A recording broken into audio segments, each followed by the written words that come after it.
Hello বন্ধুরা, চেটেপুটে বাঙালির রান্নাঘরে আপনাদের স্বাগত জানাই। আজকে আমি রান্না করব চিকেন রোস্ট। আর এত সুন্দর রেসিপিটা আপনাদের সাথে শেয়ার না করলে হয়? তাহলে চলুন ঝট করে দেখে নিই কী কী লাগছে। প্রথমেই আমি এখানে মাংসটাকে ভালো করে ধুয়ে নিয়েছি। এখানে মোটামুটি 500 গ্রাম মাংস আছে।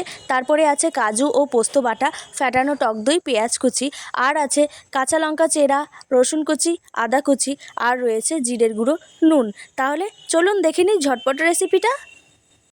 প্রথমে ভালো করে মাংসটাকে ম্যারিনেট করে নেব। ম্যারিনেট করার জন্য প্রথমেই আমি দিয়ে দিলাম ফ্যাটানো টক দই। এখানে আমি 150 গ্রাম টক দই ব্যবহার করছি। তারপর দিয়ে দেবো স্বাদ মতো নুন। তারপরে অ্যাড করব জিরের গুঁড়ো। এখানে আমি 1 চামচ জিরের গুঁড়ো দিলাম। তারপর দিয়ে দেবো রসুন কুচি, আদা বাটা।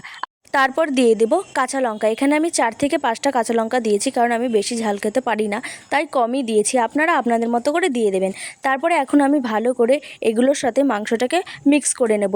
তবে কি, এই যে কাজু আর পোস্ত বাটাটা দেখছেন, এই কাজু আর পোস্ত বাটাটা কিন্তু এখন দেবো না, ওটা দেবো সবার শেষে। তো ম্যারিনেট করার পরে প্রায় 20 মিনিট আমি এই মাংসটাকে রেখে দেবো। তারপর আমি এখানে কড়াইতে দিয়ে দেবো সাদা তেল। এখানে পরিমাণ মতো সাদা তেল দেওয়ার পরে দিয়ে দেবো তেজপাতা। তেজপাতা দেওয়ার পরে দিয়ে দেবো গোটা গরম মশলা। তো গোটা গরম মশলা এখানে মোটামুটি দেওয়া হয়ে গেছে। এরপরে ভালো সেন্ট হওয়ার জন্য ওই তেলটার সাথে দিয়ে দেবো ঘি। এখানে আমি 1 চামচ ঘি দিলাম। তারপর ভালো করে ভেজে নেব। ভেজে নেওয়ার পরে ওই তেলটাতে দিয়ে দেবো আমি পেঁয়াজ কুচি। এখানে আমি কিছুটা পেঁয়াজ কুচি দিলাম, আর কিছুটা পেঁয়াজ কুচি আমি বেরেস্তা করে রেখে দিয়েছি, যেটা মাংসটা হওয়ার শেষে নামানোর আগে বেশ ভালো করে সাজিয়ে নেব, সেই কারণে। তো এখানে মোটামুটি আমার পেঁয়াজটা ভাজা ভাজা হয়ে গেছে। এবার আমি ওই ম্যারিনেট করা মাংসটা দিয়ে দেবো। ম্যারিনেট করা মাংসটা দেওয়ার পরে ভালো করে এই মশলাটার সাথে মাংসগুলোকে মিশিয়ে নেব। যেহেতু এই মাংসটা রোস্ট হবে, সেই কারণে কিন্তু কোনো হলুদ দিলাম না। মাংসটা বেশ সাদা সাদা থাকবে আর দেখতেও ভীষণ ভালো লাগে। তারপরে এই মাংসটাকে প্রায় 5 মিনিট মতো ঢেকে রাখবো। 5 মিনিট হয়ে যাওয়ার পরে মাংসটাকে আবারও ভালো করে নাড়াচাড়া করে নেব।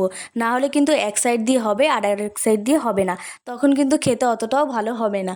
তো মোটামুটি এখানে আমার নাড়াচাড়া করা হয়ে গেছে, আর দেখুন কত সুন্দর তেলও ছেড়ে দিয়েছে। তারপর আমি এর সঙ্গে অ্যাড করব কাজু এবং পোস্ত বাটা। আর এই কাজু পোস্ত বাটাটাই কিন্তু এই মাংসের আসল রহস্য। মানে রোস্টটা যে হচ্ছে গ্রেভি গ্রেভি, এই কাজু আর পোস্ত দিয়েই হচ্ছে। তো মোটামুটি এখানে আমার কাজু আর পোস্ত বাটাটা দেওয়া হয়ে গেছে। এবার এইটার সাথে ভালো করে মাংসটাকে মিক্স করে নেব। এরপরে প্রায় আমরা 5 মিনিট এটাকে ভাজা ভাজা হতে দেব। তবে কি, ঢাকনা দেব না। ঢাকনা দিলে কিন্তু লেগে যাওয়ার চান্স আছে। তারপর মাংসটা ভালো করে কষে গেলে দিয়ে দেব দুধ। এখানে আমি 250 গ্রাম দুধ ব্যবহার করছি। আপনারা চাইলে জলও দিতে পারেন দুধের সাথে, তবে কি দুধটা দিলে বেশি ভালো হয়। তো মোটামুটি আমার এখানে সব কিছু দেওয়া হয়ে গেছে। এবার আমি এই মাংসটাকে 10 মিনিট মতো ঢেকে রাখবো, যতক্ষণ না এই মাংসটা ফুটছে। তো মোটামুটি এখানে মাংসটা ফুটছে। তারপরে আমি এর সঙ্গে অ্যাড করব অল্প পরিমাণ চিনি। তাহলেই রেডি হয়ে যাবে একেবারে চিকেন রোস্ট। তো এখানে যেহেতু আমি চাচ্ছি অল্প ঝোল, তো সেই কারণে আমি এটাকে একটু ভালো করে আর একটু ফুটিয়ে নেব, ঝোলটা টানাবো।